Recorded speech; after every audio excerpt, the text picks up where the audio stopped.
In diesem Moment schwirren überall um dich herum unsichtbare Signale durch die Luft. Außerhalb des sichtbaren Lichtspektrums übertragen massive Radiowellen, so groß wie Häuser, Informationen zwischen Computern, GPS-Systemen, Handys und so weiter. Die Signale deines Handys sind sogar so stark, dass, wenn deine Augen Radiowellen sehen könnten, das Handy vom Jupiter aus sichtbar wäre. Zumindest könnten deine besonderen Augen es sehen, wenn der Himmel nicht voller Interferenzen von Routern und Satelliten wäre und natürlich Flugreisenden, die ihr Handy nicht in den Flugmodus versetzt haben.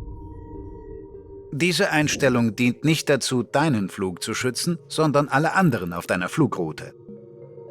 Handys stellen eine Verbindung zu Netzwerken her, indem sie elektromagnetische Wellen aussenden, und zwar in Form von Radiowellen, die in diesem Bereich des elektromagnetischen Spektrums liegen.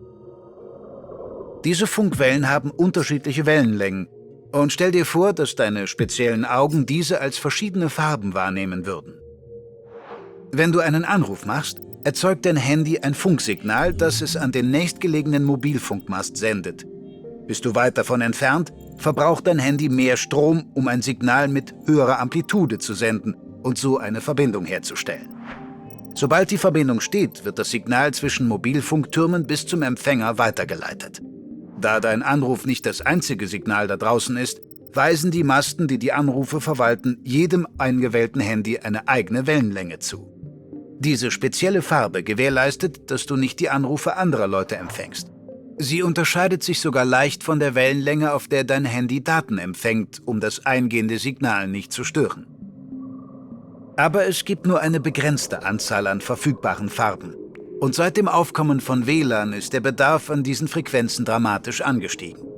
Mit all diesen Signalen in der Luft und einer begrenzten Anzahl an zuweisbaren Farben wird es immer schwieriger, Störungen zu vermeiden.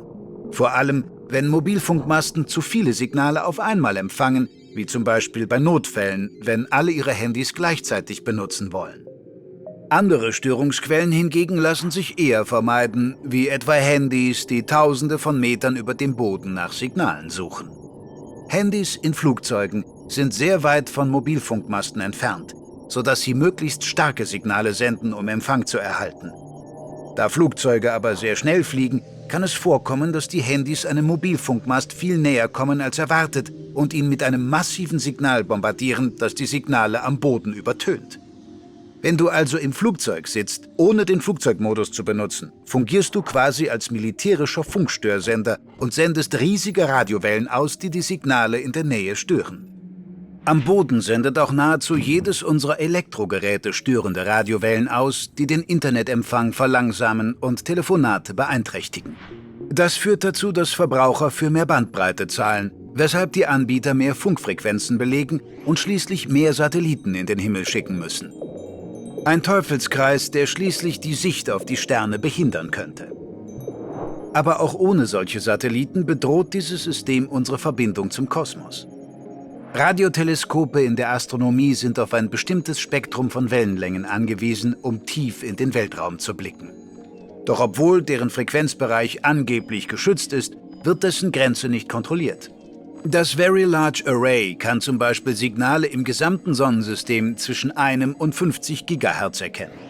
Wenn es jedoch nach Signalen unter 5 GHz sucht, könnte seine Suche von einem Heer von Handys im 5G-Netz übertönt werden. Heutzutage ist es nirgendwo auf der Erde wirklich funkstill. Satelliten, die Signale rund um den Globus ausstrahlen, überziehen den Planeten mit Radiowellen. Es gibt allerdings ein paar Orte mit weniger überfülltem Himmel, wo Radioteleskope tief in den Weltraum blicken. Von dort aus können wir das schwarze Loch im Zentrum der Milchstraße sehen und die Geheimnisse von bis zu 96 Milliarden Lichtjahren entfernten Galaxien lüften. Also, solange wir nicht von Handys geblendet werden, die Signale aus der ersten Klasse senden. Bist du bereit, weiterzulernen?